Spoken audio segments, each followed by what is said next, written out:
Bien. Merci beaucoup, M. le chef du troisième groupe. On peut travailler avec nos voisins, puis un Québec indépendant ne serait pas différent. Moi, je pense que les Québécois sont capables.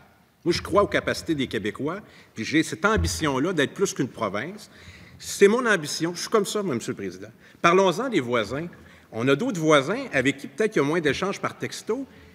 Terre-Neuve et Labrador. On accepte ça, nous, que le gouvernement du Canada finance l'hydroélectricité à Terre-Neuve sur un territoire qu'on nous a volé au Québec, puis on dit que c'est correct qu'il y ait cette contribution-là. Moi, j'accepte pas ça.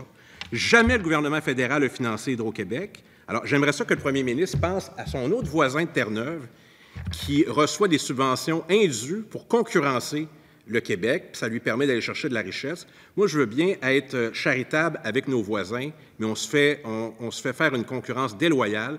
Et je m'attends de la posture du premier ministre que je connais, qui dénonce ça. Le gouvernement fédéral n'a pas à financer Hydro-Québec à Terre-Neuve sur un territoire, le Labrador, qu'on nous a volé en 1927. Monsieur le premier ministre.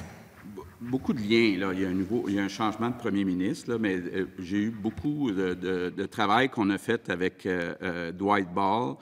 On sait que le Québec est partenaire dans le projet Churchill Falls.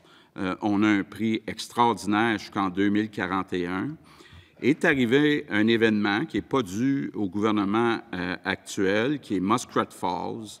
Le projet devait coûter 6 milliards, il coûte plutôt 12 milliards. On peut dire presque Terre-Neuve-Labrador est presque en faillite. Donc, écoutez, quand une province est en difficulté, le gouvernement fédéral vient aider. C'est ce qui se passe avec la péréquation.